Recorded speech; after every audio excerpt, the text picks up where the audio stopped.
Greetings. Father Mark signing on, continuing the series on the history of Catholicism in the United States. We're moving into the next installment on the decade of the 1880s, which brings us to the Americanism Crisis, a 15-year-long conflict within the Catholic Church in the United States between the conclusion of the Third Council of Baltimore in 1884, culminating with the papal condemnation of Americanism by Leo XIII in 1899. One side of the American Catholic hierarchy believed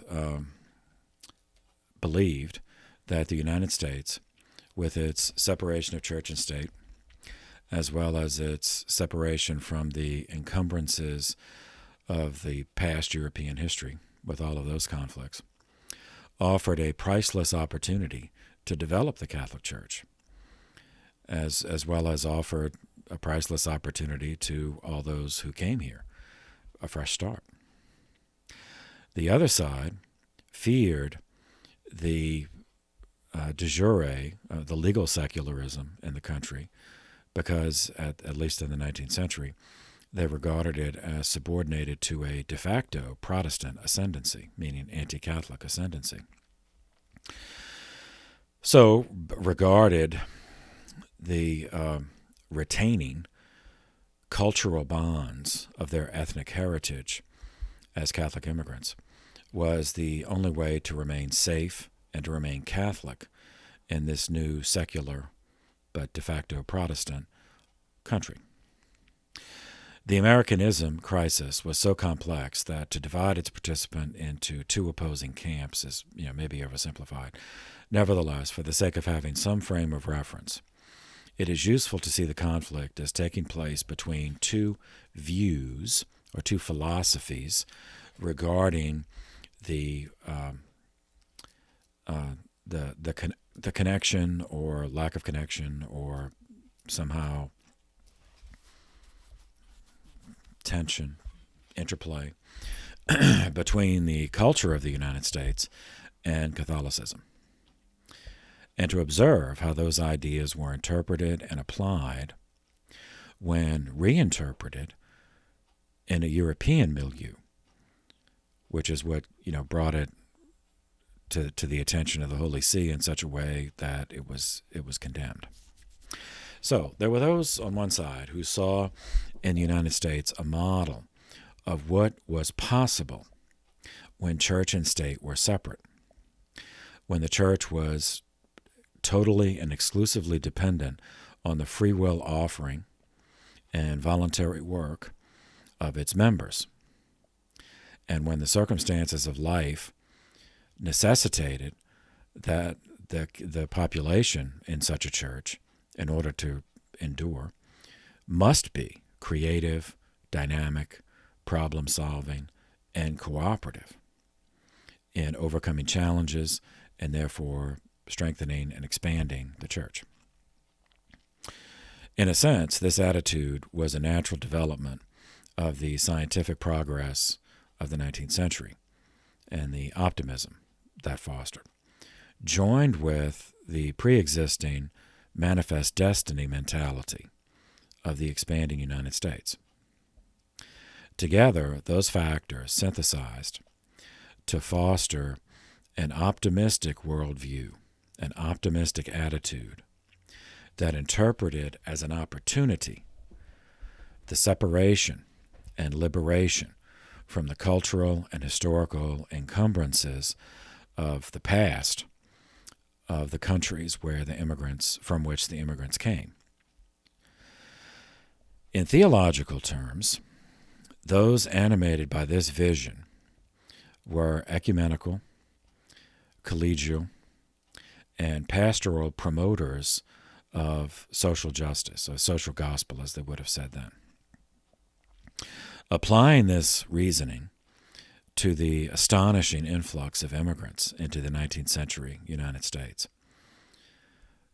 which, as we said, was literally millions, on the order of millions. This group, those with this ecclesiology, felt that total and rapid assimilation of immigrants and the church into the American way of life would be the most effective means of taking advantage of the promises and the opportunities offered by the Republic. In this way, as they saw it, both church and nation could grow together as something new, as something unique, something that had no precedence and were free from the millennia, 2 millennia long history of Western Europe. So those with this attitude include those some we've met: Cardinal Gibbons, James Gibbons of Baltimore, Archbishop John Ireland of St. Paul, Minnesota, Bishop, then later Archbishop James Keene, the first rector of Catholic University. Later a Bishop Dennis O'Connell, later became Bishop of Richmond. We've met him. He's going to be rector of the North American College in Rome, and then later Bishop of Richmond. And Father Isaac Hecker, whom we've already met, the founder of Americanism and the founder of the Paulist congregation, the Paulist community. He was still alive at this point. On the other side, opposed to this group, this optimistic assimilationist group, were those who felt that far from severing itself from the European past, the Church in the United States should rather learn from that past, learn the lessons and the dangers of openness to new ideas, particularly new ideas of a social and political nature, which all too often in the history of the Church may have begun with benign intent, but eventually were twisted and used against the Church.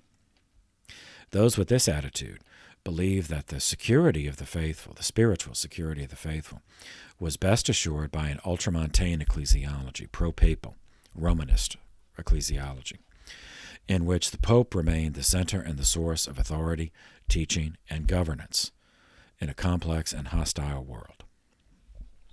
Theologically, those with this attitude emphasized correct dogma.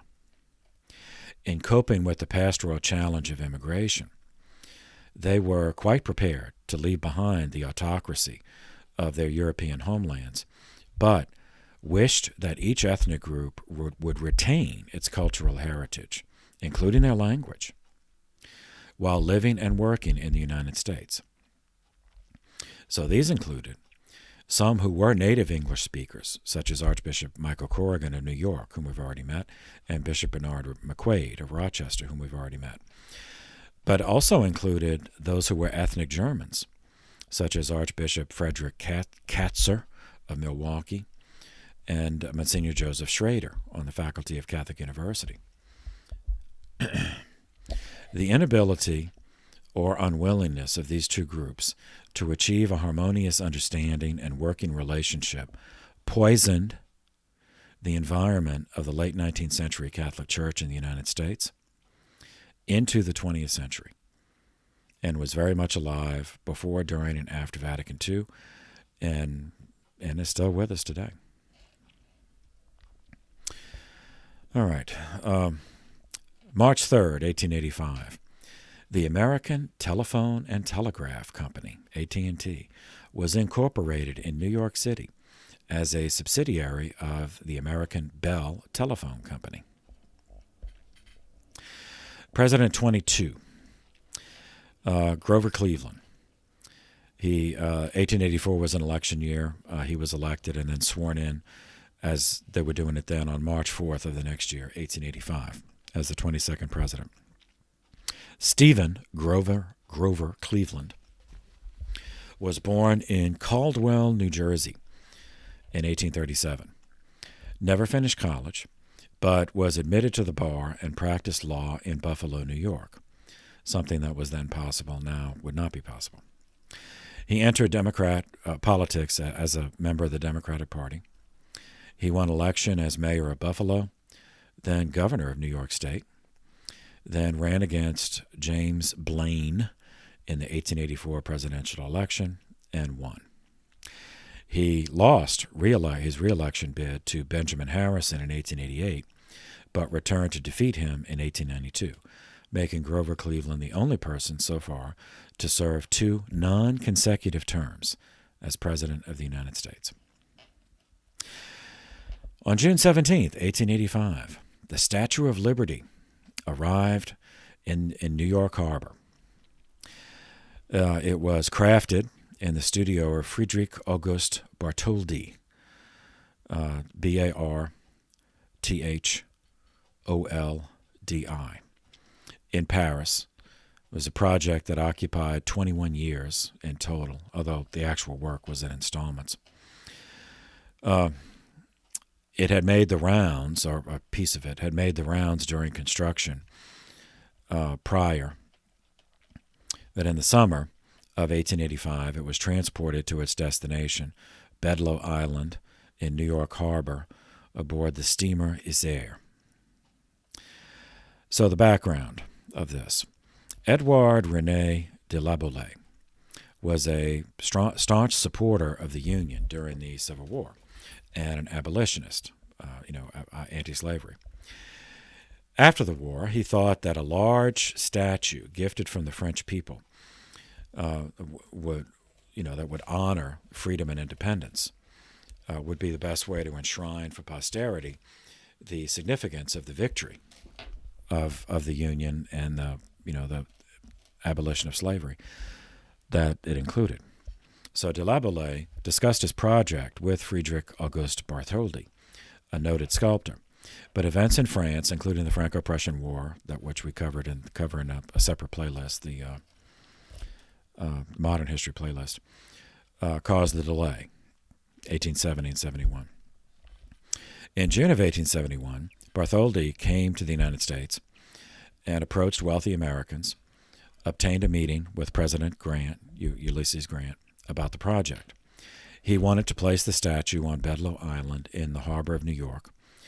That island happened to be owned by the U.S. government. Public support was engaged with an exhibit at the Centennial Exhibition of the World's Fair in Philadelphia in 1876. The hand and this part of the arm and the hand holding the torch was made as a separate sculpture and transported to Philadelphia and put on display. And then the exhibit was called Liberty Enlightening the World.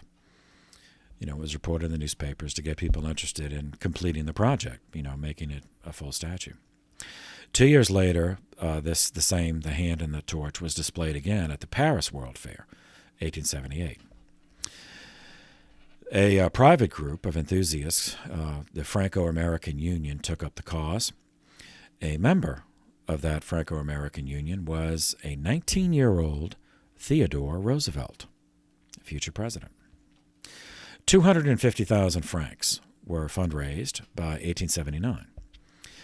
The following year, 1880, Bartholdi enlisted the assistance of Gustav Eiffel, whose famous Eiffel Tower later appeared in the 1889 Universal Exposition in Paris. Eiffel designed and constructed the metal frame of the statue. By July 4th, 1884, it was finished and presented to the American ambassador in France, Levi Morton. The French government agreed to pay for transport once the pedestal on Bedloe Island was ready. The Bedloe Island is now Liberty Island. The night before the arrival of the statue at Bedloe Island, the steamer Isère carrying the statue reached Sandy Hook. Captain Joseph Henderson was chosen to escort the French ship into the harbor the next day, June 17, 1885. 200,000 people from New York, New Jersey, as well as those from elsewhere, lined the shore to see the statue arrive. On August 11, 1885, the New York newspaper, the New York World, announced that $102,000 had been raised, with 80% coming from donations of $1 or less. But the pedestal was not complete when the statue arrived. So the statue had to wait additional construction. until April of the next year, 1886. On October 28, 1886, the pedestal and the statue were ready for dedication. President Grover Cleveland officiated. A parade was held in the city. Hundreds of thousands, one estimate is up to 1 million, attended. And it's a national park now. It's designated as a national park. The statue itself, I mean, you all know what it looks like, but it's a figure of Libertas, which is a Roman, a robed Roman goddess of liberty. She holds the torch above her head in her right hand, and in her left she carries a tablet, tabulo ansata, inscribed with the date July 4th, 1776, in Roman numerals. That's obviously the date that the 13 British colonies declared independence. At her feet are a broken shackle and chain as she walks forward, commemorating the abolition of slavery, which was, that's what motivated at least the guy who came up with the idea. It's a copper statue. The height up to the torch is 151 feet. From the ground level to the torch, 305 feet. And it's situated in Upper New York Bay, south of Ellis Island, which together comprises the Statue of Liberty National Monument. Both islands were ceded by New York to the Bedloe Island was already federal, but Ellis Island was ceded to the federal government in 1800. In 1834, a compact between New York and New Jersey set the state border at the bay's midpoint. So the original islands remained in New York territory, though they were located on the New York side, the New Jersey side of the state line. Liberty Island, or Bedloe Island as it was originally, is one of the islands that are part of the borough of Manhattan, New York. In 1903, a bronze tablet was added to the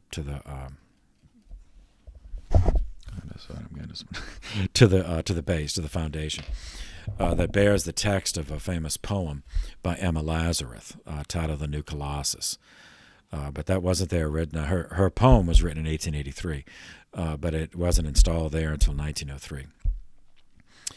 And this is, give me you're tired and, lame and all that, and longing to be free. And until a renovation in 1986, it was mounted inside the pedestal. Later, it was moved to the museum, the Statue of Liberty Museum at the base. And I think it's still there. All right. In January of 1886, Representative Henry W. Blair was a Republican from New Hampshire. He proposed, and he's a federal in Congress, so he proposed in Congress that the federal government spend $77 million on public school education. Now, a few items to consider. Public education is not mentioned at all in the Constitution as a responsibility of government. The public school movement that we covered starting in the 1830s began as a humanitarian initiative on the state level. This 1886, this Blair bill, reignited tensions between federal government and state government about education, because education, schools are essentially corporations, and they have a charter, and the charters are issued, for corporations, issued by states. So states regarded that as their right, since as within their purview, as public education is not mentioned in the Constitution as a subject for the federal government. The most recent legal incident in the public mind was the 1872 ruling of the Ohio Supreme Court that public schools, at least in Ohio, would allow no religious instruction at all.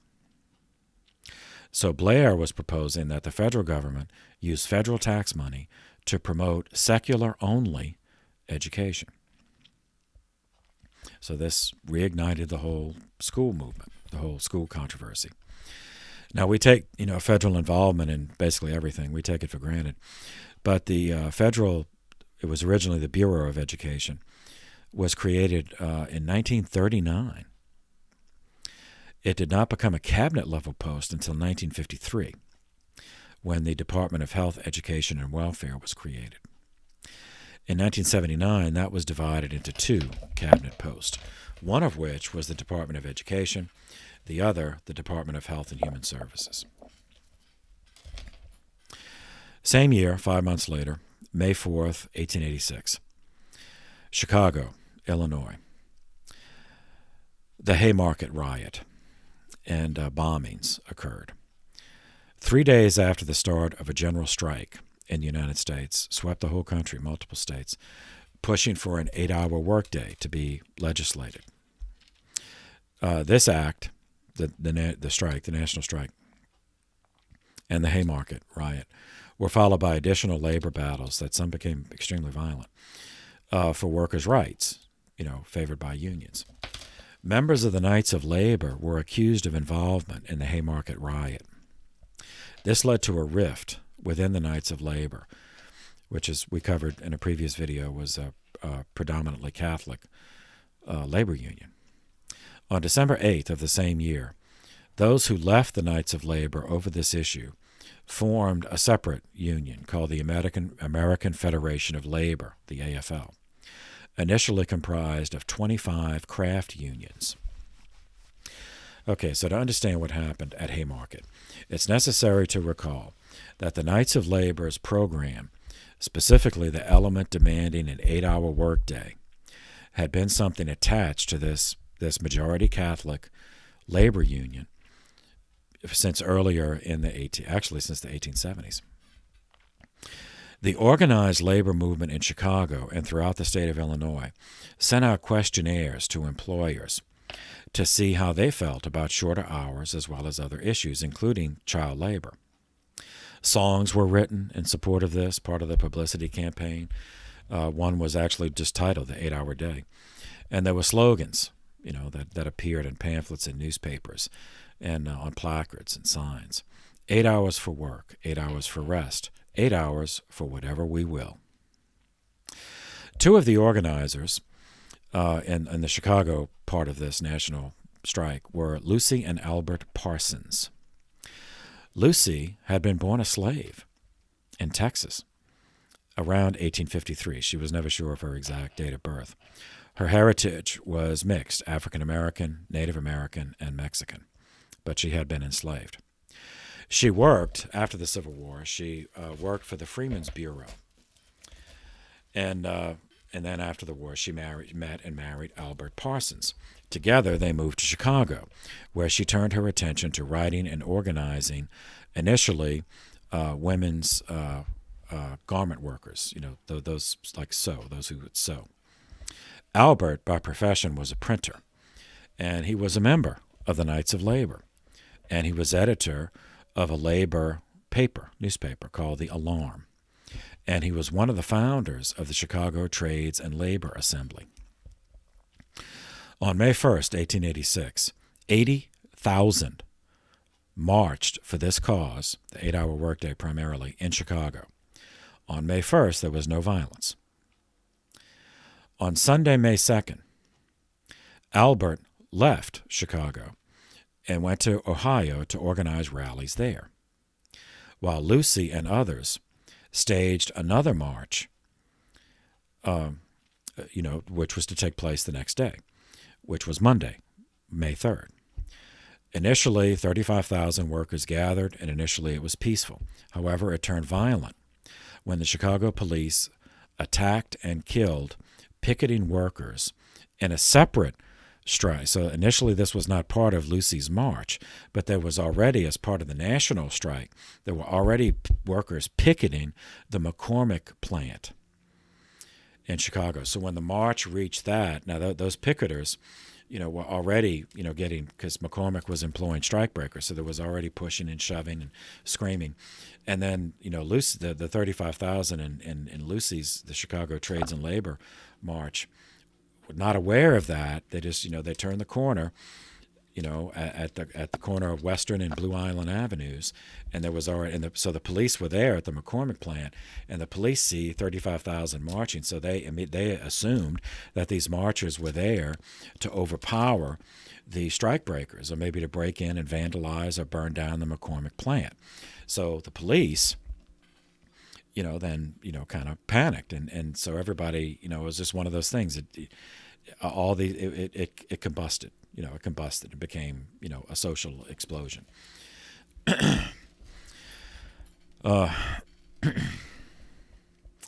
That attack. So there was violence between the police and the marchers.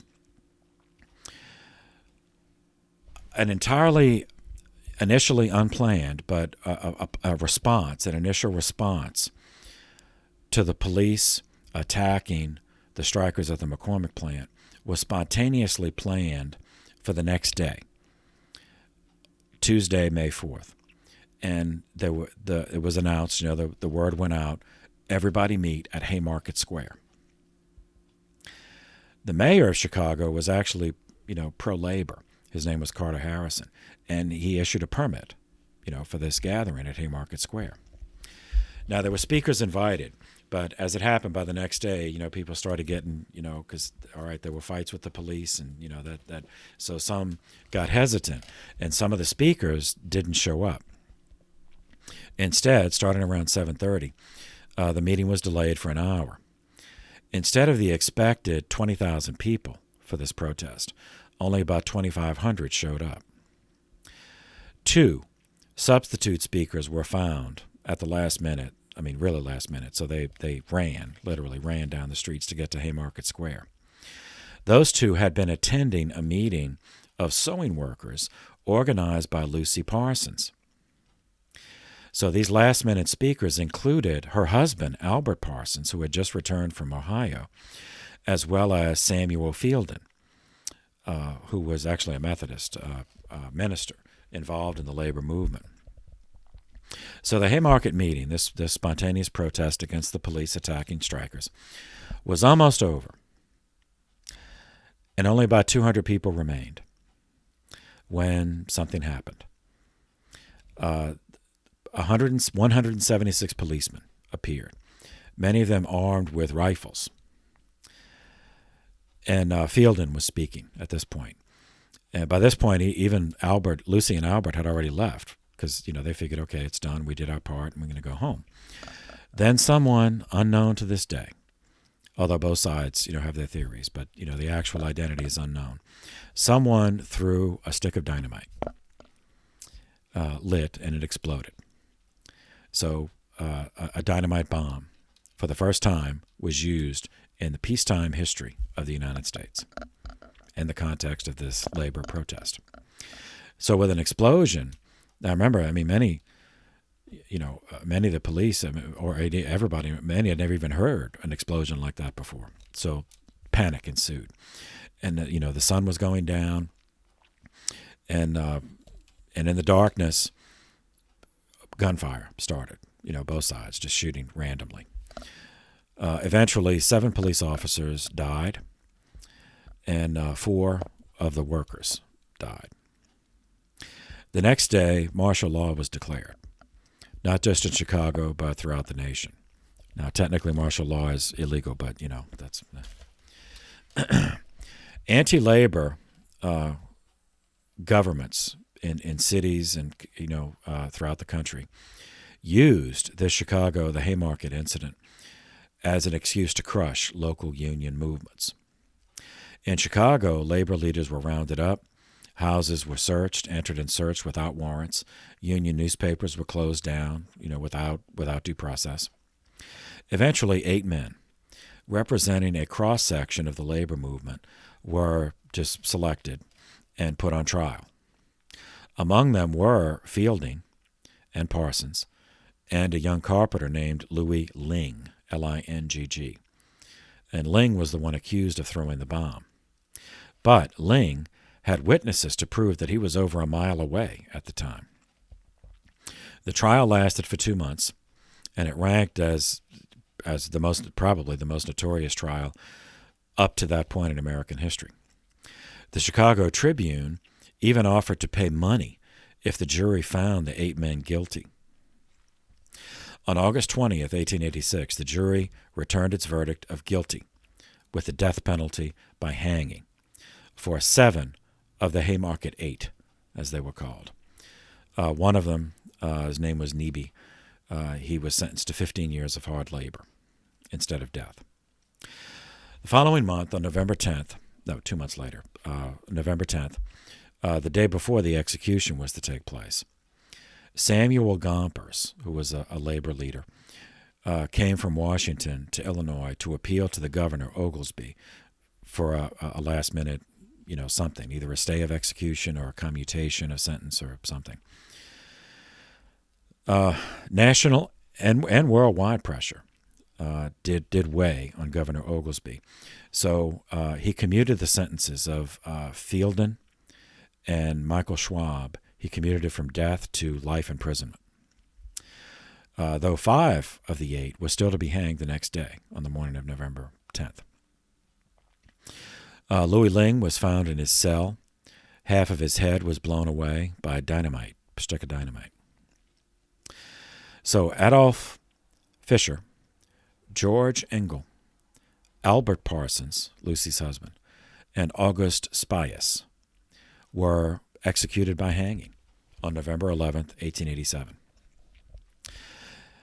In June of 1893, was that 6 years later, a later governor, John Altgeld, pardoned the 3 men who were still alive and incarcerated. The Haymarket Affair took on worldwide dimensions in July of 1889, when a delegate from the AFL, the American Federation of Labor, recommended at a labor conference in Paris that May 1st be set aside as an International Labor Day in memory of the Haymarket labor martyrs, as they were called, and the injustice of the Haymarket trial. And so today, in most industrial nations, May Day, May 1st, is Labor Day. On May 8th, 1886, on a brighter note, a Georgia pharmacist, Dr. John Pemberton, invented a carbonated beverage, which he called Coca-Cola. And on May 29th, Pemberton began to advertise Coca-Cola in the Atlanta Journal, newspaper of the day. Of course, that Coca-Cola changed history in its own way. On June 2nd, 1886, President Grover Cleveland married Frances Folsom in the White House Blue Room. That is the only marriage of a sitting president within the District of Columbia in the White House, as far as I know, in the history of the United States. And it was not the only president to marry while in office, but as far as I know, it's the only one that to marry in that way. On September 4th, 1886, at Fort Bowie in southeastern Arizona, Geronimo and his Apache followers surrendered to Brigadier General Nelson A. Miles. Retrospectively, this emerged as the end of what were called the Indian Wars, the frontier wars between the United States Army and the indigenous tribes. So Geronimo was Apache. So Apache was a term, oversimplified, but nevertheless it was a collective term applied to several culturally related groups of Native Americans resident in the Southwest United States. They call themselves the Ndi, just meaning the people. We're the people. And there were let's see, 1, 2, 3, 4, 5, 6, 7 subgroups, or seven of those, and 7 of these related groups that outsiders collectively refer to as Apaches. The United States inherited conflicts between settlers from elsewhere with Apache groups when Mexico ceded territory in the Southwest after losing the Mexican-American War, which we covered previously, that ended in 1848. So the conflicts between Spain and the indigenous people, and then between Mexico and the indigenous people, then became conflicts between the United States and the indigenous people west of the Mississippi. These conflicts were continued as new United States citizens came into lands that the Apache regarded as theirs. And these, Americans came in, raised livestock, planted crops, mined minerals. So during the decades of the Apache-Mexican and then the Apache-American conflict, raiding had become embedded in the Apache way of life, used not only for strategic purposes but also as an economic enterprise.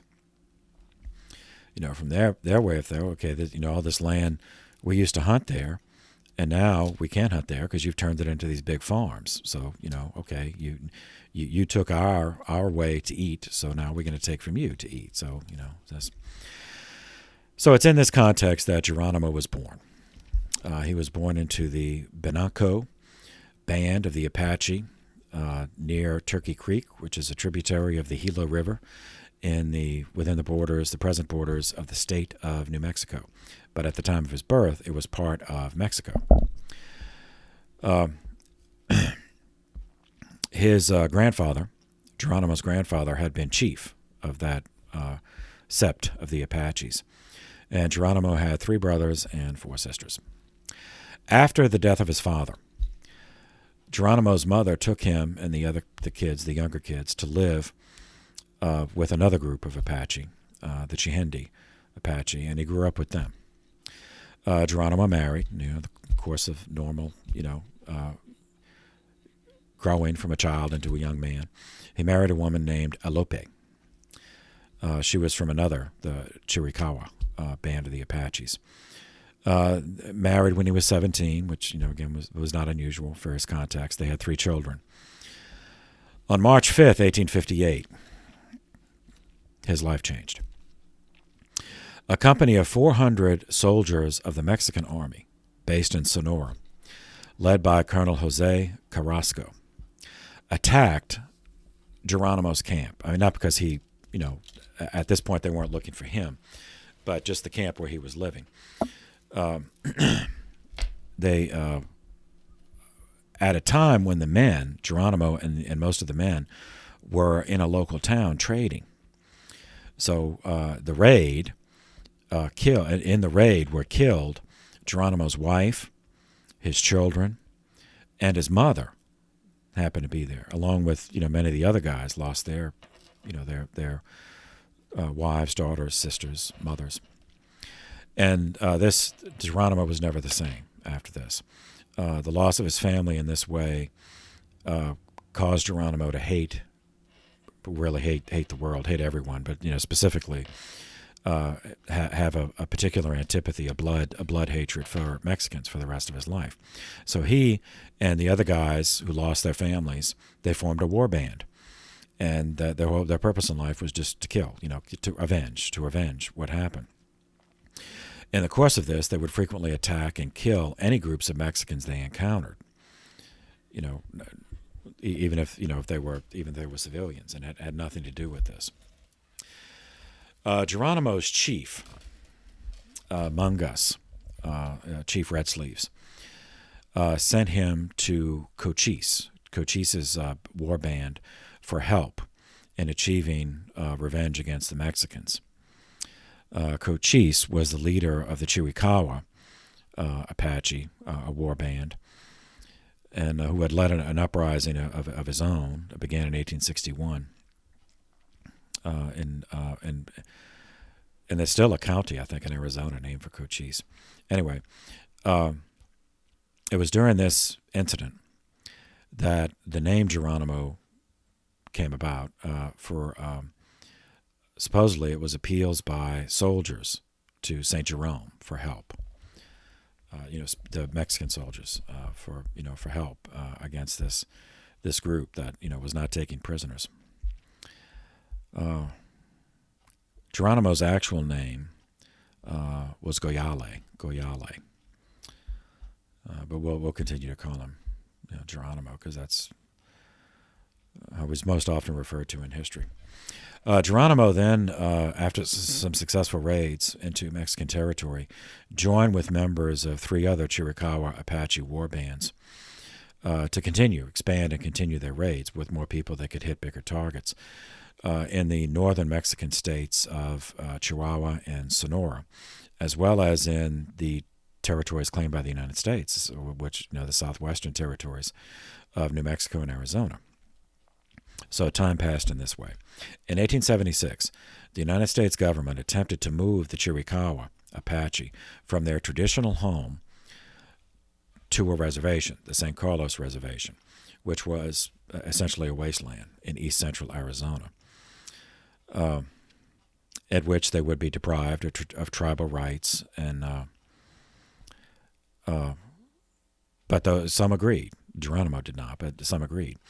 But whoever organized the move, either deliberately or through stupidity, did not have enough rations, and particularly not enough water, and in the territory, going through a desert. So they revolted,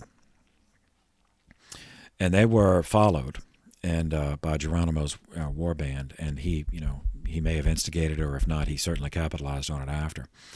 And at this point, hundreds of Apache, especially the young men, left the reservation and joined with his war band, soon resuming their war. This time, not just against Mexico, but also against the whites, as they said, the Americans. Geronimo and his followers then began a 10-year period of raids in all directions, Mexico to the south, as well as the United States in all other directions. By 1882, General George Cooke was assigned to Arizona to conduct a campaign to suppress the Apache. And he had the numbers. This time he had the troops and he had the weapons. And so his troops cornered Geronimo and Geronimo's war band. And so Geronimo surrendered rather than watch his men just all be, killed with, shot with automatic weapons. Surrendered in January of 1884. And was brought to the reservation, San Carlos Reservation. But rumors spread that they were all going to be put on trial, and that it was just going to be a drumhead trial, and of course they would all be found guilty and executed by hanging. So Geronimo, and accompanied by 35 warriors, as well as 109 other men, women, and children, fled the reservation on May 17th, 1885. And the U.S. Army went after him again. This time, 5,000 soldiers, plus 500 Indian auxiliaries, were employed at various times to trace and corner and capture Geronimo's band. 5 months and 1,600 miles of playing, cat and mouse. Later, Geronimo was finally cornered in a camp he had in a defilade in Mexico's Sonora Mountains. Exhausted, hopelessly outnumbered, with no ammunition left. Once again, he knew if he didn't surrender, then they would just, the Americans would just shoot all of his men. So he surrendered on March 7th, 1886, in Sonora. By that point, his band consisted of just a handful of warriors, plus some women and children. The Army also found a young white boy named Jimmy McKinn that the Indians had, in one of the raids, had killed the family and kept him. And the soldiers gathered the group, and they began the trek to Fort Bowie in Arizona. Near the border, Geronimo, fearing that they would be murdered once they crossed into U.S. territory, bolted with 11 warriors and a few women and boys. They were able to escape back into the Sierra Madre Mountains. So then Brigadier General Nelson Miles was assigned to replace General Crook as commander on April 2nd, 1886. So they go again. They raise the troops and they go after him again. So at a parley held on September 3rd, 1886, at Skelton Canyon in Arizona, General Miles convinced Geronimo to surrender once again, promising that that they would be he and his that they would not be put on trial. They would not be executed, but instead they would be exiled. They'd be exiled to Florida for a time, not even lifetime exile, and that after an undefined period of time, that he and his followers would be permitted to return to Arizona. That promise was never kept. Geronimo and his followers were shipped by boxcar to Florida for imprisonment, and they were put to hard labor.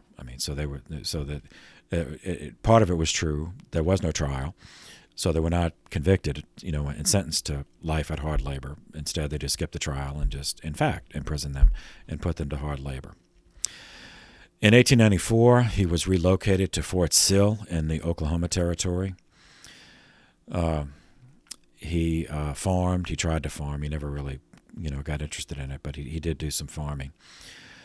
He joined the Dutch Reformed Church, and there were missionaries, Protestant missionaries, there were Calvinist missionaries at Fort Sill, but they expelled him from the church because he gambled and he wouldn't give it up. Geronimo died of pneumonia on February 17th, 1909. He was buried in the Apache Cemetery at Fort Sill, Oklahoma. So he was a figure in history, 1886, the same year of his final surrender, Geronimo's final surrender, and 2 years after Baltimore III ended. 5 years after Archbishop Heiss succeeded to become Archbishop of Milwaukee, and 8 years after the Irish attempt to sabotage his appointment in 1878, which we covered earlier in the playlist, Archbishop Heiss hit back. His peritus, his theological advisor at the Third Council of Baltimore, was one of his priests, Father Peter Abelin, Abbelen. Born in Germany, 1843, ordained a priest for Milwaukee in 1868 by Archbishop Henny, Heiss's predecessor. So Heiss appointed Abelin as his vicar general in the Archdiocese of Milwaukee, while Abelin was also assigned as spiritual director and confessor to the German School Sisters of Notre Dame, a group that had come from Germany to the United States in 1847 to minister to German immigrants. Archbishop Heiss ordered, in 1886, Abelin to go to Rome and pretend to be acting on his own. And he, of course, and Abelin did. So he said, "Deal with the bishop." So obediently, Father Abelin wrote a letter under his own name, not mentioning the bishop, just pretending that this was all his idea. He wrote it to the Vatican Congregation of the Propagation of the Faith. The letter was a memorandum summarizing the condition of the Catholic Church in the central United States, specifically with regard to German Catholic immigrants. In the language of the time, it was a memorandum. So in the language of the time, it's called the Abelin Memorial, or, the memorandum. So in it, Father Abelin complained that Irish prelates, bishops, refused to grant parochial rights, parish rights, to ethnic parishes, even though Baltimore III had stipulated that would be acceptable. And instead, he accused the Irish bishops of keeping ethnic congregations at the succursal level only, which is, chapels of ease. The effect was that the pastor of the territorial parish, who Abelin said more often than not was Irish, kept all the funds collected in the chapel as parish revenue.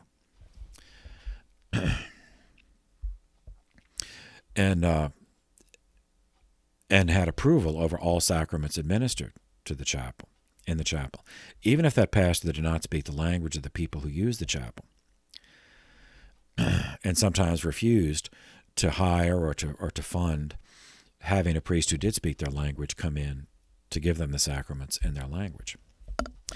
Second, Abelin complained that territorial pastors with succursal ethnic chapels were demanding that children born in the families which attended those chapels be baptized as members of the territorial parish, even if that was an English-speaking parish, and that those children be forced to go to the English-speaking parish schools, which Abelin said, inevitably, that would cause the children to lose connection with their ethnic heritage. Third, Abelin wanted these practices ended and wanted Rome to intervene to stop it. And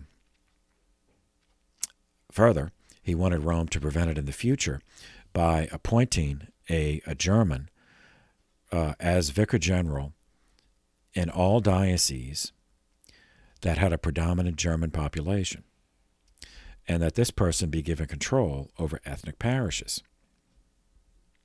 Fourth, Abelin warned that the Irish-dominated hierarchy of the United States, using these practices, were antagonizing and alienating German Catholics, with a very real danger that they would break away and form their own German Catholic Church. So Abelin, he wrote this letter in preparation, then he went as a follow-up. He arrived in Rome in the spring of 1886. He presented his arguments to the propagation of the faith. Now, since decisions regarding the United States Church were channeled through the propagation, most American bishops saw to it that they had their own agents in Rome who would keep them informed. This Abelin memorial was a bombshell. That was not going to be kept secret. The Americanist prelates, what we would think of today as the liberals, quickly found out. They had copies made of the memorial and sent out to all the American bishops. And from this, it was a matter of minutes before the entire sordid conflict made its way into the secular newspapers of the day, always gleeful to exploit internal conflicts in the church. With his priests now exposed, Father Abelin was now exposed in the media of the day. But Archbishop Heiss did stand by him. Once it became public, Archbishop Heiss stood by him. He said, yes, he was acting on my instructions. Now, the hierarchy of the United States, with only a few exceptions, divided along national lines, with Irish prelates condemning the memorial as underhanded and un-American, while the German prelates supported and verified the portrayal of the stranglehold the Irish clergy had taken over the American church. Bishops of other national origins tended to side with bishops of either Irish or German origin, with whom they were personal friends. The entire affair was another disaster for the American Catholic Church, and over a year of venomous newspaper articles supporting each side. The propagation of the faith finally ruled on June 8, 1887, as follows. First, Abelin and the Germans won the point about ethnic parishes, as Rome authorized the creation of ethnic parishes that would have the same canonical rights as territorial parishes, even if they were within the territorial boundaries of another parish. Second, the propaganda rendered a Solomon's choice regarding the descendants, the children of Catholics in the United States, children of immigrants, indicating that the children must remain in the parish in which their parents attended until they became adults, at which point they were free to choose for themselves. Third, with regard to having ethnic-based vicars general in each diocese, propaganda was silent. It didn't even acknowledge, neither approving nor disapproving. It just didn't even acknowledge that. January 20th, 1887. Pearl Harbor Naval Base is leased by the United States Navy upon approval by the U.S. Senate. Pearl Harbor is a lagoon harbor on the island of Oahu, Hawaii, west of Honolulu. This is part of Oceania, so named by the geographer Conrad Maltbrun, coined the French expression terre océanique, or the Oceanic Islands, in 1804.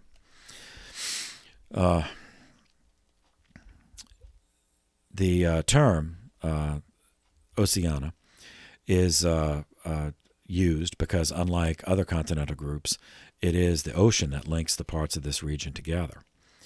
And the word ocean is derived from a Latin word, oceanus, and that's derived from a prior Greek word, okeanos, for ocean, named for one of the titans of Greek mythology.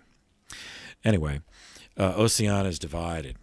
So what's called Micronesia is north of the equator and west of the international date line. So that includes the Mariana Islands in the northwest, the Caroline Islands in the center, and the Marshall Islands to the west, and the islands of Kiribati to the southeast. Melanesia, to the southwest, includes New Guinea, the world's second largest island after Greenland, second or third, depending on how you want to classify Australia. If you want to consider it, I mean, it is an island. It's all surrounded by water, but you want to consider it a continent or whatever. So anyway, it's either second or third. And New Guinea is by far the largest of the Pacific Islands, unless you consider Australia to be unless you demote it to just being an island. The other main Melanesian groups from north to south are the Maluku Islands archipelago, the Bismarck archipelago, the Solomon Islands archipelago, Santa Cruz, Vanuatu, Fiji, and New Caledonia. Polynesia, which is the third, division of Oceania, meaning the Pacific, the lands in the Pacific, includes Hawaii. So Polynesia stretches from Hawaii in the north to New Zealand in the south, also encompassing Tuvalu, Tokelau, Samoa, Tonga, and the Kermadec Islands to the west. And in the center, the Cook Islands, the Society Islands, the Austral Islands. And to the east, the Marquesas Islands, Tuamatu, the Mangareva Islands, and Easter Island. Fourth division of Oceania, Australasia, includes Australia, New Zealand, New Guinea, neighboring islands in the Pacific to those, along with India, the islands off the coast of India. It is flanked by the Indian Ocean to the west, and the Southern Ocean to the south, leading to Antarctica. All right, so of those, our interest is in Polynesia, Hawaii, the Hawaiian Islands within Polynesia. So they were first settled by Polynesians at some point between 124 and 1120 A.D. Hawaiian civilization was isolated from the Western world for centuries, until Captain James Cook, British explorer, lived from 1728 to 1779, led 3 separate voyages to chart unknown areas, terra incognita, for Great Britain. On his third voyage, he ran into Hawaii. He first sighted the islands on January 18th, 1778. Now, he called them the Sandwich Islands, in honor of the then First Lord of the Admiralty, who was John Montagu, the 4th Earl of Sandwich. The contemporary name of the islands, dated from the 1840s, is derived from the name of the largest island, Hawaii Island. The Hawaiian Islands are an archipelago of 8 major islands, along with several atolls and numerous smaller, islets, and seamounts in the North Pacific Ocean, extending some 1,500 miles from the island of Hawaii in the south to the northernmost Kure Atoll. Within 5 years of Cook's arrival, European military technology helped Kamehameha I conquer and unify the islands for the first time in the history of that particular Polynesian group. And so Kamehameha I was able to establish the Kingdom of Hawaii in 1795. The kingdom was prosperous and important for its agricultural and strategic location in the Pacific.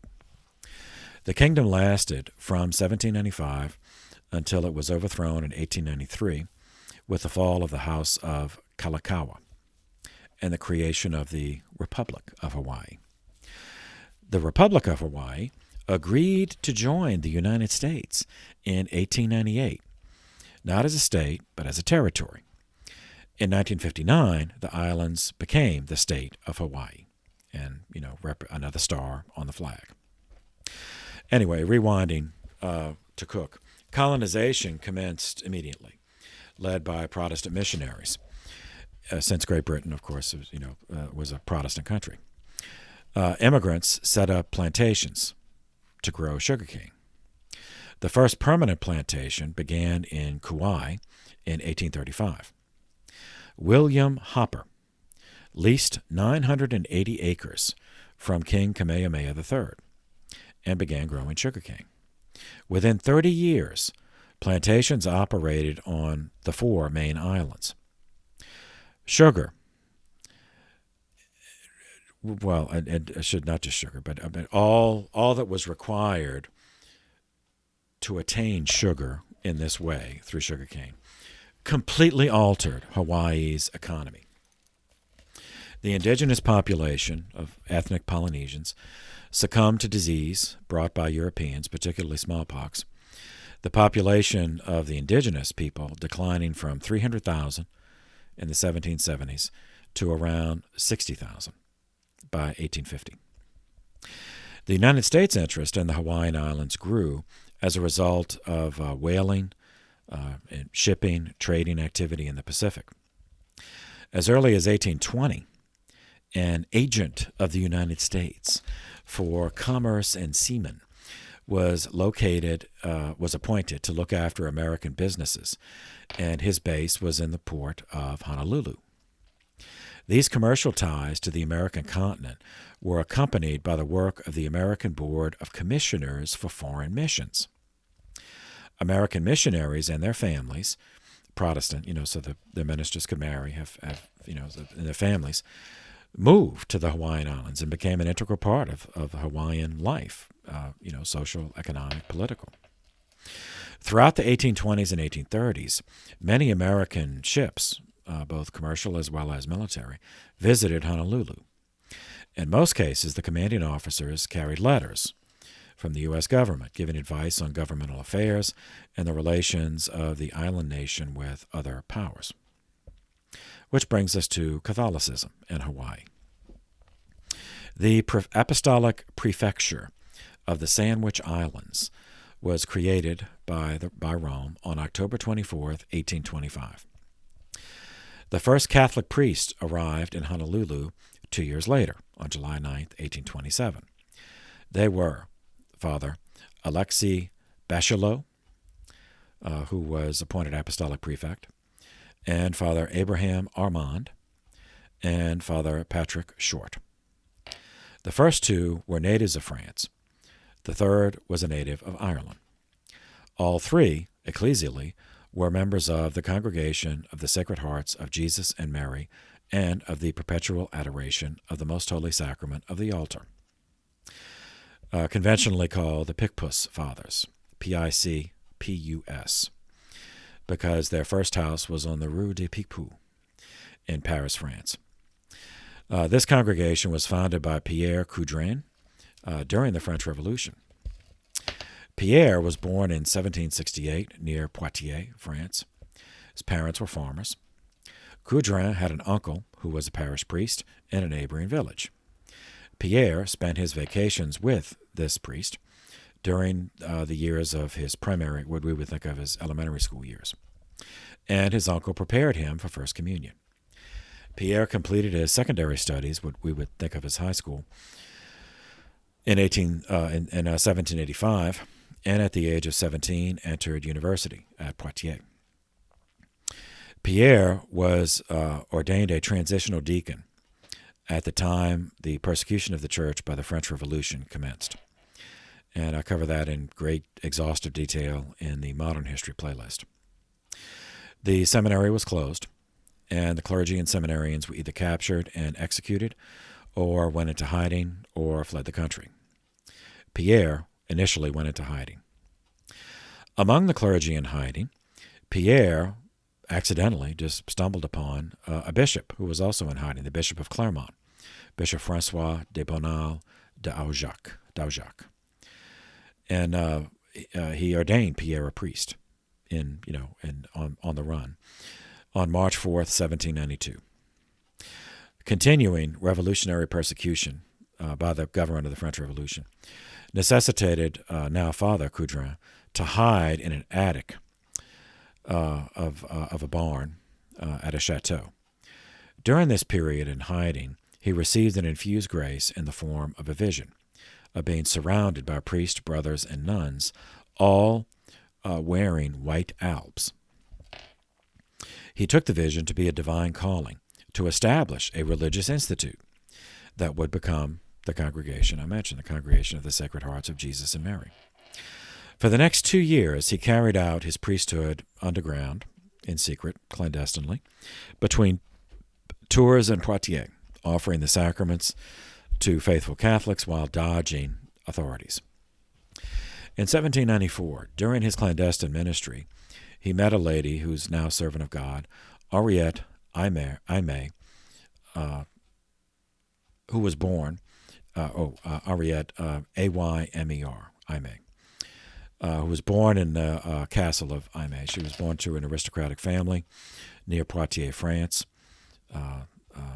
She had 2 brothers, one older, one younger. As a child, Henriette spent time at a Benedictine abbey, convent, the Abbé Sainte-Croix de Saint-Benoît in Paris, to better prepare for her first communion. Her father died when she was 11. Living in French society in the later years of the Ancien Regime before the French Revolution, Henriette received an education in the religious values of the French Catholic tradition. As an aristocrat, she was arrested in October of 1793, along with her mother, during the French Revolution, when being an aristocrat all of a sudden became a crime. Other family members bribed prison guards to secure their release in September of 1794 before they could get beheaded. Afterward, Henriette joined a clandestine Association of the Sacred Heart of Jesus, founded in 1792 by Suzanne Jaffray and other faithful French who gathered secretly to pray and to help priests in hiding. That's how she met the fugitive priest, Pierre Coudrin. In 1797, having saved money, raised money, they purchased a house in Poitiers as a base of operations. Obviously, they didn't purchase it as officially as a Catholic base, but that's how they used it. On Christmas Day, 1800, Henriette and Pierre Coudrin, with 4 companions, took solemn vows. Now, these were necessarily private vows, owing to the Catholic hunt, but this is considered the founding date of the congregation. And she became Mother Aimé, led the female branch of the congregation. In 1805, the congregation moved from Poitiers to Paris, and they got they bought clandestinely a house on the Rue des Picpus, P-I-C-P-U-S, hence the name, the Picpus fathers and sisters, and that became the Mother House. The statue, a statue of Our Lady of Peace, venerated by the congregation because it was smuggled into the house during the persecution on May 6, 1806. After Napoleon's final defeat at Waterloo in 1815 and restoration of the church and the monarchy in France, Mother Aimé was still alive. She established 20 foundations in different parts of France. On October 4th, 1829, she suffered a stroke. She was paralyzed on her right side. She died in 1834. The beatification process was initiated in February 1925 and is still, I should say the canonization process. But she's a servant of God. The next step is beatification. For his part, after Napoleon's defeat, Father Pierre dedicated himself to reopening Catholic schools. And then he could communicate with Rome. So Pope Pius VII, who had been unjustly incarcerated by the armies of the French Revolution for years, he was finally released. So he approved this congregation in 1817 with a papal bull, Pastor Aeternus. The institute, as approved by the Pope, was composed of two branches of religious, one male, the other female. 8 years later, a new pope, 1825, Pope Leo XII entrusted the Sandwich Islands to this congregation, the Congregation of the Sacred Hearts of Jesus and Mary. The first priest of the congregation departed from Bordeaux aboard a ship, La Comité, on November 21st, 1826. They stopped in Chile on February 8th, 1827, then continued. They entered Honolulu Harbor on July 7th. They initially were refused entry by the Protestant advisors to the King of Hawaii. So the priests did not disembark from their ship until July 9th, which happened to be the feast of Our Lady of Peace. Among so these first fathers are the ones already named, Abraham Armand, Alexis Bachelot, and Patrick Short. They were joined by 6 lay brothers. Fathers the three priests offered the first Mass on the Hawaiian Islands on July 14th, 1827. They performed the first baptisms on November 30th. Protestant missionaries, largely Congregationalists, meaning Calvinist from New England, baptized the Queen Regent, Kahuma. I know I'm going to mispronounce this, so Ka'ahu Manu, I think, and persuaded her to promulgate a religious policy for the kingdom favoring suppression of the Catholic Church in Hawaii. Kamehameha III agreed and enacted an edict of expelling the Catholic Church from the kingdom. So Fathers Bachelot and Short were forcibly boarded onto a ship, the Waverly, by chiefs loyal to Ka'ahumanu, and they left Honolulu Harbor on December 24th, 1831. They landed in California and worked in California missions near the present-day city of Los Angeles. Meanwhile, native Hawaiians who had converted to the church, to Catholicism, were imprisoned, beaten, tortured, after the physical expulsion of their priest. The persecution was on the urging of Protestant ministers, claiming that such treatment was ordained by God. Okay, so ecclesiastical jurisdiction of the Pacific missions began as follows. So seminarians follow the canonical. So in 1833, the apostolic prefecture of the South Sea Islands, Oceania, and the islands of the Great Ocean was created. And the bishop, the apostolic vicar, Bishop Jerome Rouchouze, Rouchouze.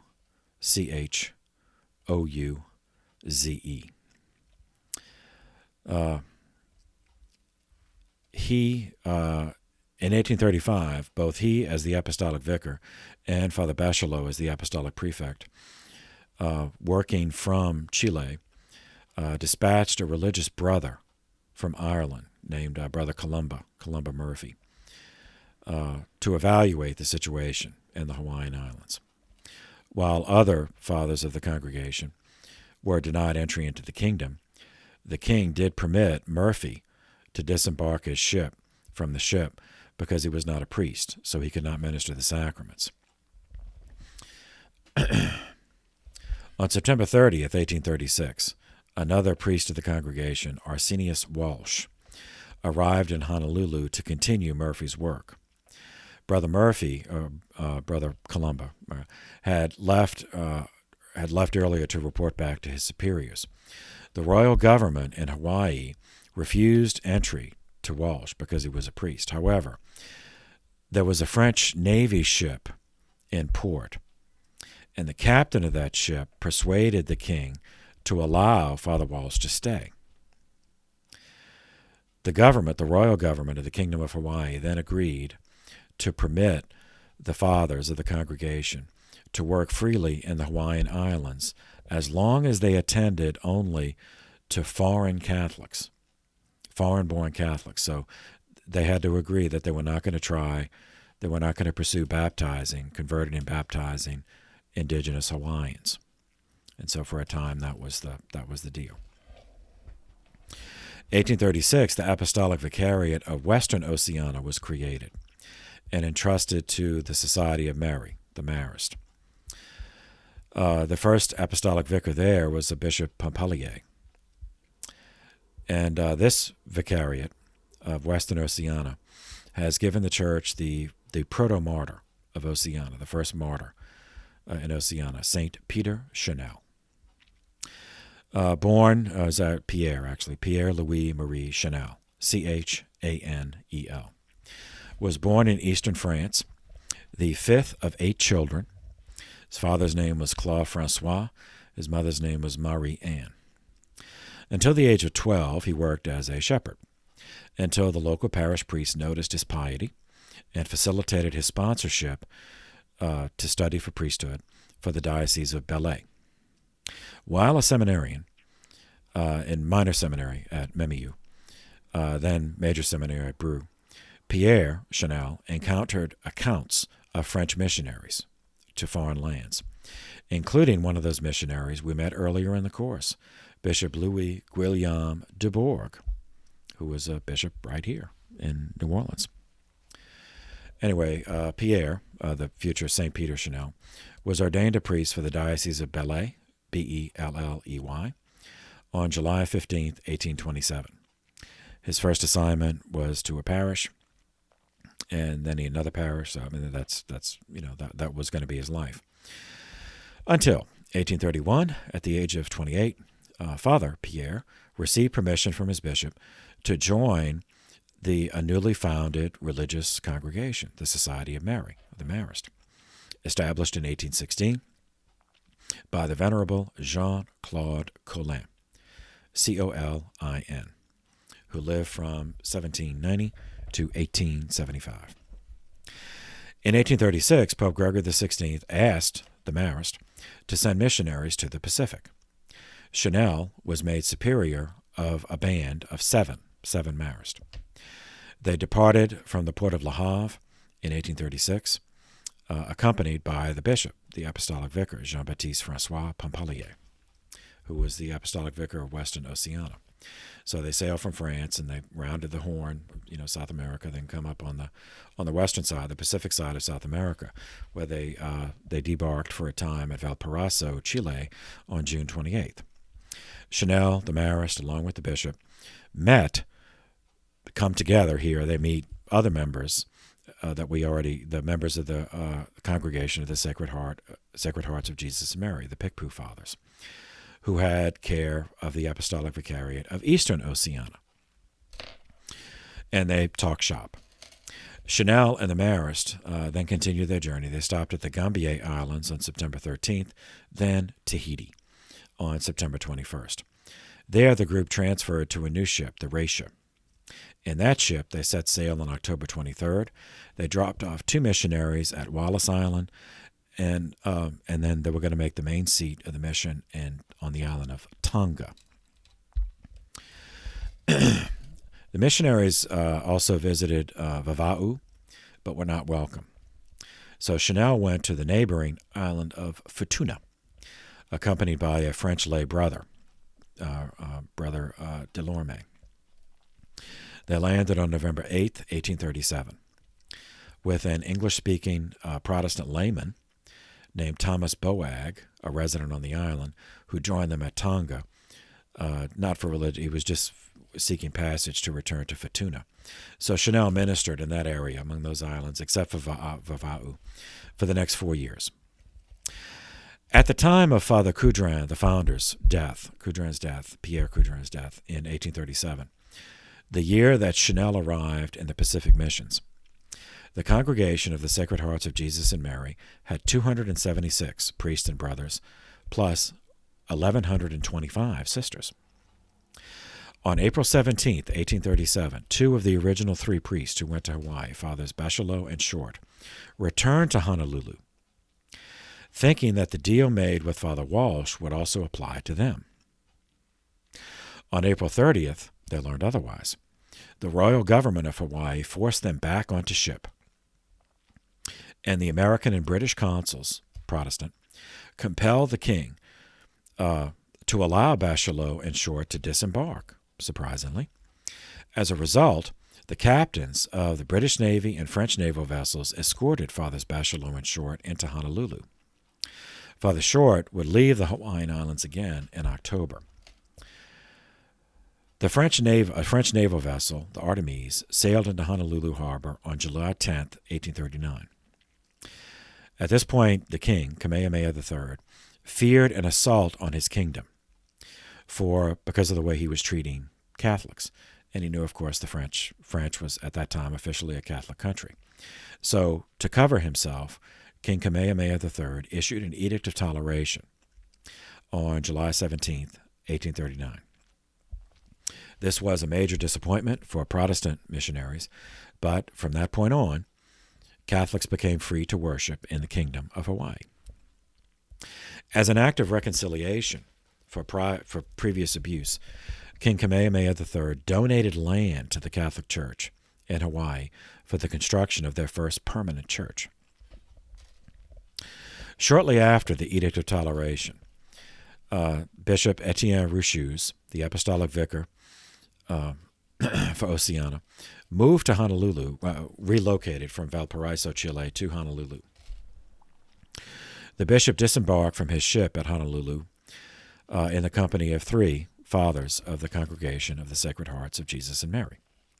One of them was the previously exiled priest Louis Maigret, Maigret.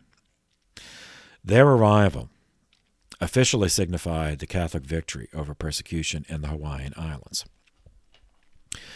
They made this visible on July 9, 1840, when they broke ground for construction of the first permanent Catholic church on the Hawaiian Islands, Our Lady of Peace, patroness of the congregation.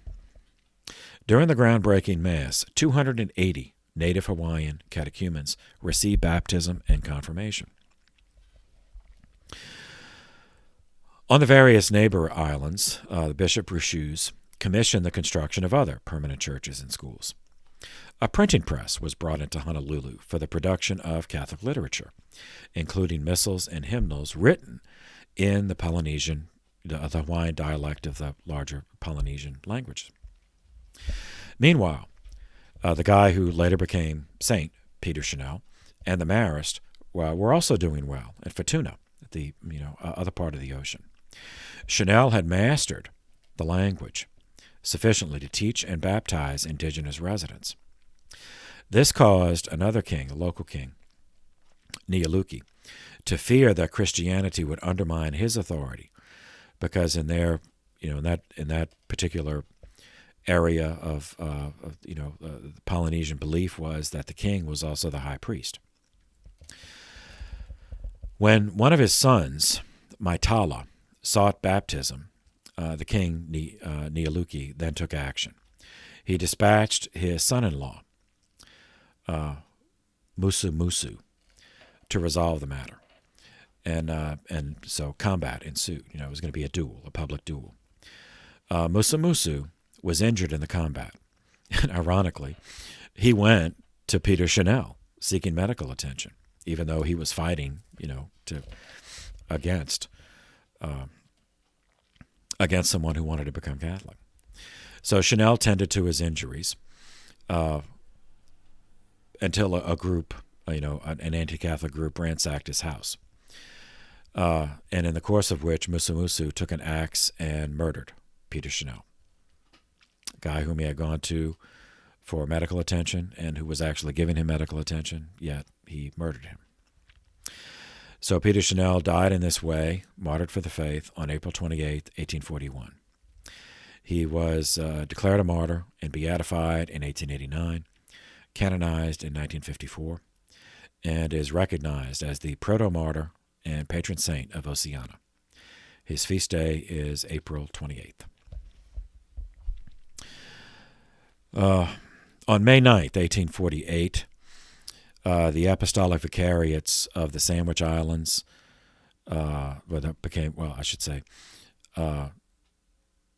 the Apostolic Vicariate of the Sandwich Islands was renamed to the Apostolic Vicariate of the Hawaiian Islands on May 9th, 1848, and was attached to the Archdiocese of San Francisco, California. On May 9th, 1848, further divisions occurred ecclesially for the ministry to the Pacific. The Apostolic Prefecture of Southern Oceania, the Apostolic Vicariate of Eastern Oceania, the Apostolic Vicariate of the Marquesas Islands, the Apostolic Vicariate of Tahiti, the Apostolic Vicariate of the Sandwich Islands, renamed Hawaiian Islands, and from that, the last, that would become the Diocese of Honolulu in 1941. And it still a suffragan of the Archdiocese of San Francisco. Elsewhere in the Pacific, in the same year, June 20th, 1848, the Diocese of Auckland, New Zealand, was created, carved out from a portion of Western Oceania. Auckland became a suffragan diocese of the Archdiocese of Wellington in 1887. A large area of the diocese south of Auckland was split in 1980 to form the Diocese of Hamilton, New Zealand. Now, with regard to education, the Catholic mission in Hawaii in 1859, the Sisters of the Sacred Hearts of Jesus and Mary arrived at Honolulu to take charge of a boarding school as well as a day school for girls. In 1883, the Brothers of Mary from Dayton, Ohio, took charge of 3 schools for boys, one named for St. Louis, another for Our Lady, and another for St. Anthony.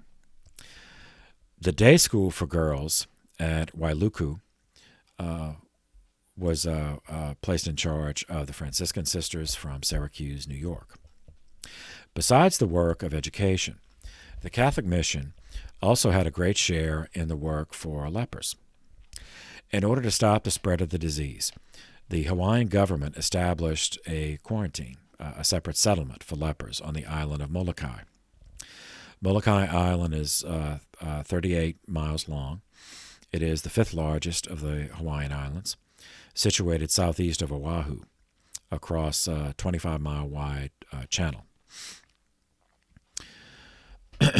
These settlements were established in 1866 for quarantine, and they lasted for a century, a little over a century, until 1969. And it is in this context that we meet another saint in what will eventually become a state of the United States, Father Damien, or Saint Damien of Molokai, or Saint Damien the leper. So Damien was born, well, I should say Damien was his name in religion. He was actually born as Joseph Duvester, Veuster, born on January 3rd, 1840, the youngest of 7 children, born to a Flemish corn merchant named Johann and his wife Anna Catherine in Flemish Brabant in rural Belgium. His 2 of his older sisters became nuns. One of his older brothers joined that same congregation, the Congregation of the Sacred Hearts of Jesus and Mary. Joseph, meanwhile, was forced to quit school at the age of 13 to work on the family farm. After attending a parish mission conducted by Redemptorists in 1858, Joseph decided to enter into ecclesiastical life. For this purpose, he entered the novitiate for the Fathers of the Sacred Hearts of Jesus and Mary at Louvain, and in religion he was given the name Damien, presumably named after the first, St. Damien, who was a 4th century physician and martyr. This saint, Damien, the one who was going to go to Hawaii, made his profession on October 7th, 1860. On March 19th, 1864, Father Damien joined the others of his congregation in the Hawaiian mission. He was ordained a priest on May 21st, 1864, in what is now the Cathedral of Our Lady of Peace. In 1865, Father Damien was assigned to the Catholic mission of North Koala on the island of Hawaii. While serving in several parishes on Oahu, at a time when the Kingdom of Hawaii was struggling with a labor shortage and a public health crisis that did lead to periodic outbreaks of social unrest, which at times included violence. Many of the native Hawaiian parishioners had a high mortality rate due to infectious diseases such as smallpox, cholera, influenza, whooping cough, brought to the Hawaiian Islands by foreign traders, sailors, and immigrants. Thousands, literally thousands, of Hawaiians died of such diseases, to which they had acquired no immunity because those diseases evolved elsewhere, prior to the Polynesians, or after the Polynesians settled in the islands of the Pacific, so they had no contact with them. Hansen's disease, leprosy, was believed, it's known that it appeared in the islands in the 1840s. At that time, Hansen's disease, or leprosy, was thought to be highly contagious and was incurable. In 1865, out of fear of this, the Hawaiian king, Kamehameha V, and the Hawaiian legislature passed an act to prevent the spread of leprosy. That was the actual name of the act. The law quarantined the lepers of Hawaii on the island of Molokai, as we said. There were 2 villages in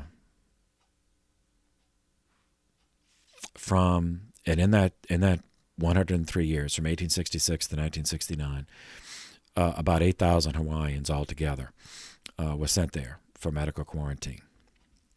The Hawaiian Royal Board of Health initially provided the quarantined people with food and other supplies, but it did not have the workforce and the resources to offer proper health care to 8,000 people.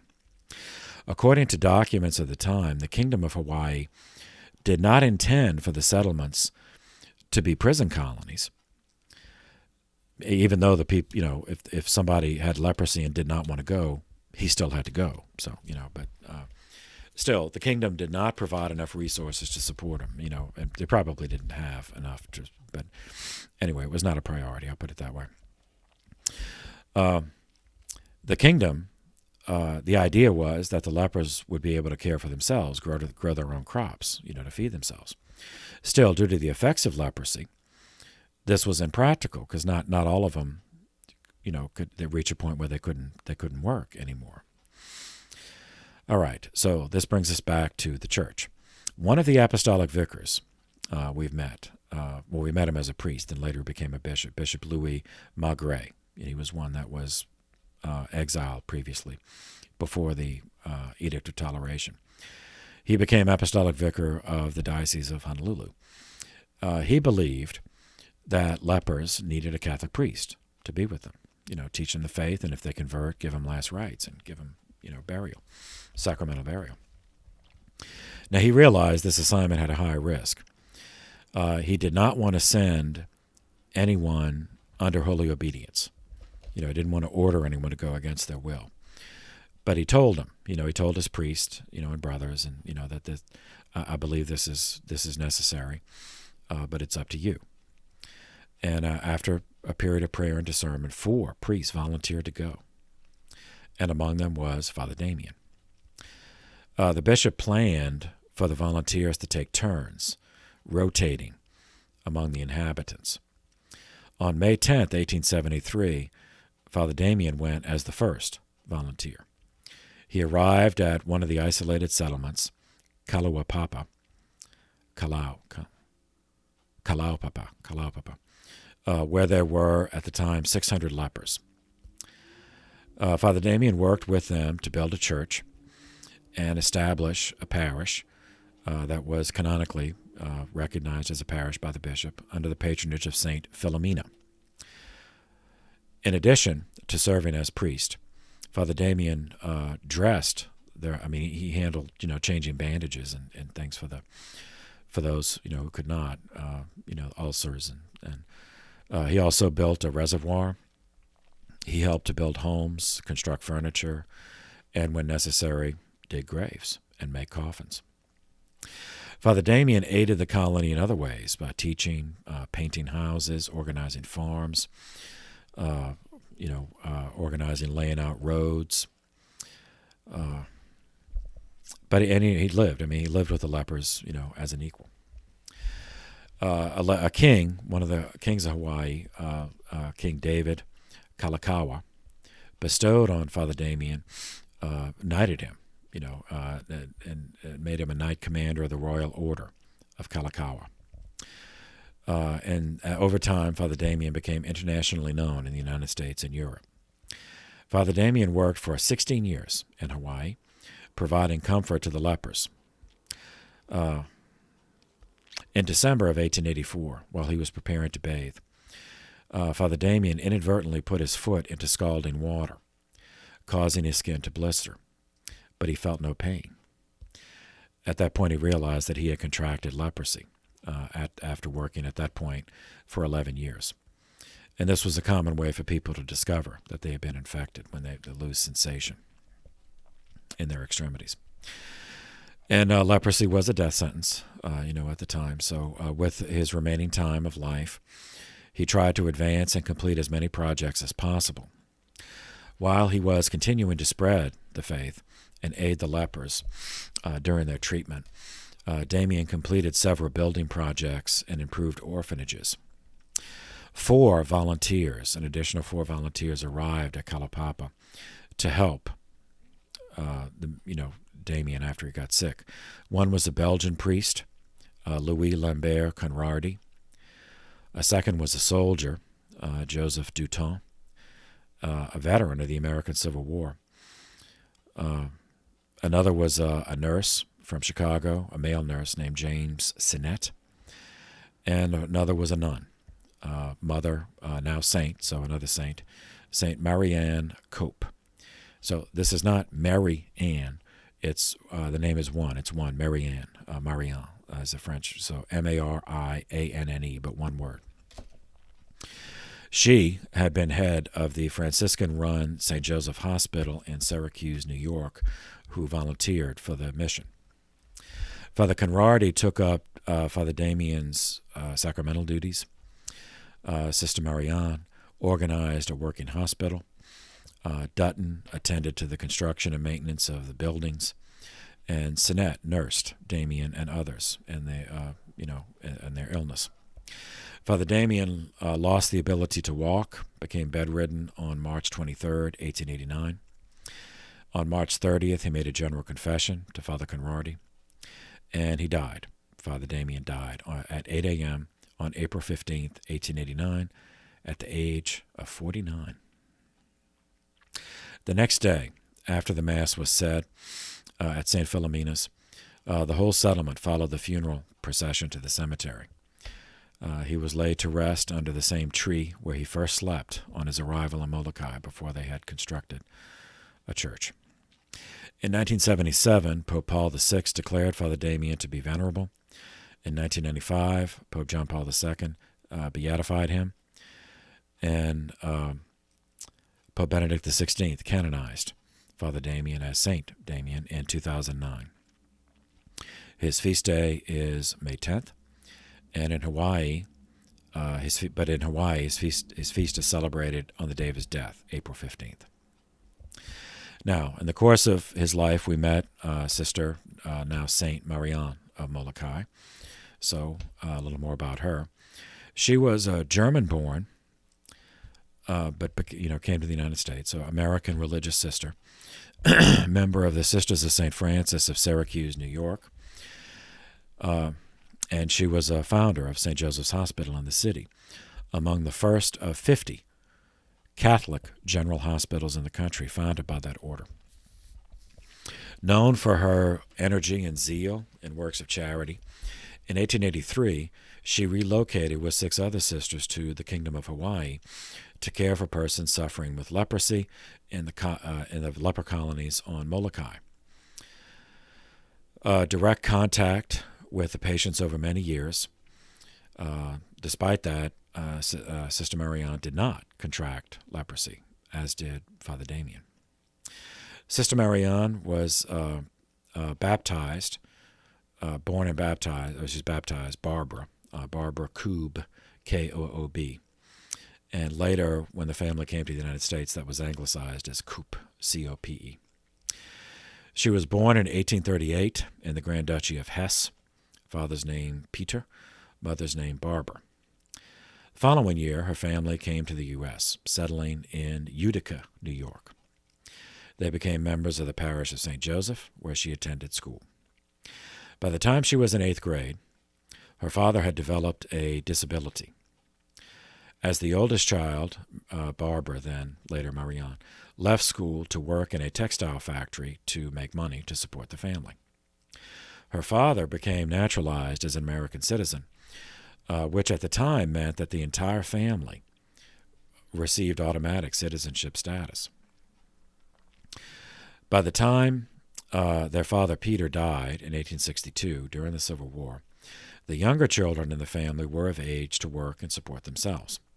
So Barbara then pursued her long-felt but delayed, for the sake of her family, religious calling. She entered the novitiate of the Sisters of the Third Order Regular of St. Francis in Syracuse, New York. After a year of formation, Barbara received the religious habit as a Franciscan, and in religion was given the name Marianne. She became first a teacher and then principal in schools for the region's German-speaking Catholic immigrants.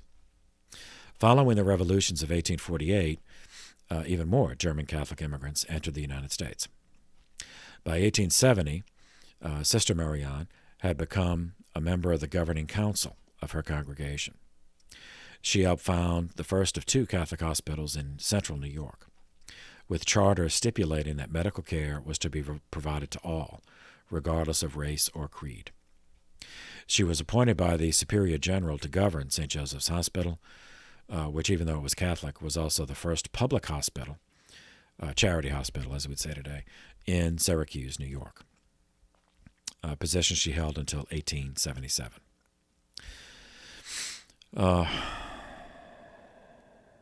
In 1883, by 1883, Sister Marianne was Mother Marianne. She was Superior General of the congregation, and she received a plea for help from the king, Kalakaua, of Hawaii, to care for those afflicted with leprosy. More than 50 religious congregations had already declined his request for sisters to do this because leprosy was considered contagious and fatal, so that, all these congregations knew if they sent any sisters there, they were never going to come back. But nevertheless, Mother Marianne responded enthusiastically, not just sending underlings, but going herself. So she stepped down as superior of the congregation, and she departed from Syracuse with 6 other volunteer sisters, traveled to Honolulu, arriving on November 8, 1883, aboard the SS Mariposa. With Mother Marianne as the superior of this group, the sisters managed a hospital which served as a receiving station for those who suspected they had Hansen's disease. The more severe cases were processed and shipped to the island of Molokai. Mother Marianne met Father Damien for the first time in January of 1884, when he was apparently in good health. 2 years later, after he had been diagnosed with Hansen's disease, Mother Marianne gave him hospitality to the outcast priest. Because at that point, he would be unwelcome outside of the leper colony. The following year, at the government's request, Mother Marianne set up another hospital, which was the first general hospital on the island of Maui. So this was not for lepers, it was for everybody else. So she had to deal with government-appointed administrators' interference and abuse of leprosy patients. She told the government that either the administrator had to be dismissed or she and all the sisters would leave. So the government backed down. So she was given charge of another hospital, overcrowded hospital. 2 years later, the king awarded Mother Marianne with a royal decoration. A cross made her a companion of the Royal Order of Capiolani. The workload continued to increase. In November of 1885, she opened a Capiolani home to provide shelter for homeless women, homeless female children whose parents had leprosy, but they themselves did not. In 1887, a new government came into office, and it decided to end the forced exile of leprosy patients to Molokai. A year later, but still those who were the sickest and couldn't care for themselves, they had to go there because there was no place else. A year later, the government again, the kingdom, because Hawaii is still not part of the United States, but it's still the Kingdom of Hawaii, pleaded with Mother Marianne to establish yet another home for women and girls on the Kalawapapa Peninsula of Molokai. And she cared for the father, one of those who cared for the dying Father Damien, who was already known internationally for his work with the lepers. And when Father Damien died, the government officially appointed Mother Marianne in charge of caring for the leper colony. A prominent local businessman, a layman named Henry Perrin Baldwin, donated money for the assistance of this. Mother Marianne and two other sisters, Sister Leopoldina and Sister Vincenza, opened and ran a new girls' school, which she named in Baldwin's honor. A community of religious brothers was sought to come and care for boys.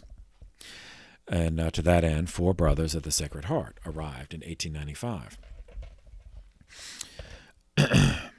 Mother Marianne died during the First World War on August 9th, 1918. She died of natural causes. She never did contract leprosy. In 2005, her remains were brought back to Syracuse for interment at the Mother House. In 2014, her remains were brought back to Hawaii and enshrined in the Cathedral Basilica of Our Lady of Peace.